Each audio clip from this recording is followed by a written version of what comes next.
It's a question I've seen a number of times in the past. When should I reach my maximum lean angle and get my knee down? Often the question comes about because the rider feels that they're getting to their maximum lean angle too late and they wonder if they're taking the right approach. In this video, we're going to talk about the factors that dictate when you reach maximum lean and how that point will often be different relative to the apex for different types of corner.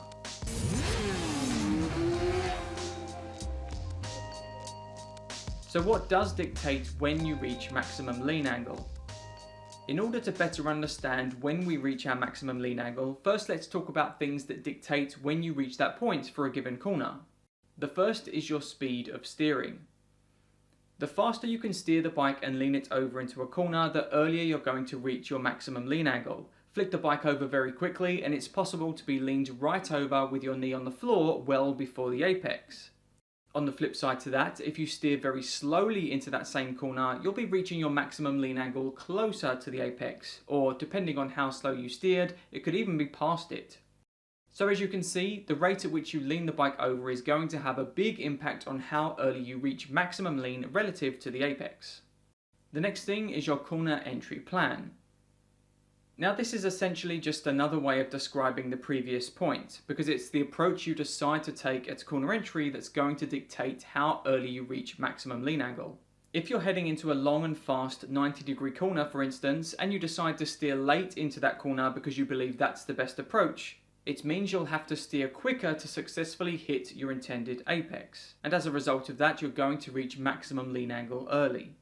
However, if you're leveraging the front tyre with trail braking, for instance, you're going to need to steer earlier and slower so that you can take that approach, meaning you'll reach maximum lean angle considerably closer to the apex. And the last point to touch on is the type of corner. And this is yet another evolution of what we've just been talking about, because the type of corner you're about to go through will dictate the approach you take going into it. In hairpin bends, for example, you'll often reach maximum lean angle close to the apex because that's the common approach to them. In a long and fast corner that leads onto a straight, however, it can benefit you to steer a little later to open up the exit, which I'm sure you can now guess will mean that you reach your maximum lean angle well before the apex in that corner.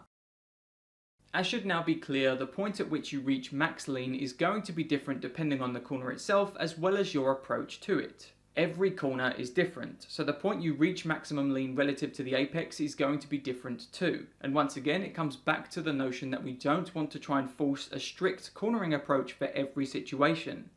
Simply saying, I need to reach maximum lean angle at the apex may be the correct approach for some corners, but it most certainly won't be the best approach for all of them. Now, with all of that said, at this point I want to say, don't overthink this. I get that many newer riders want to be sure they're doing the right thing at the right time, but considering your max lean point by itself is pretty meaningless. Better questions for many corners would be things like, how was my exit drive, or how much did I sacrifice at corner entry to get that drive? As we've discovered here, the point at which you reach maximum lean is going to be a byproduct of your approach to the corner in question, so it's the result of that approach and the actions you took to get it that should really be the focus. In the instance of corner entry, that's things like where you begin steering, how quickly you steer, and how you're using the brakes. If you get a positive result, then it really doesn't matter how close or far away from the apex your knee hits the deck or where you reach maximum lean angle. Okay, that's it for this one. Thanks once again for watching, and if you enjoyed it then please be sure to hit the button and subscribe to the channel for more performance riding advice and guides moving forward. I'll see you in the next one.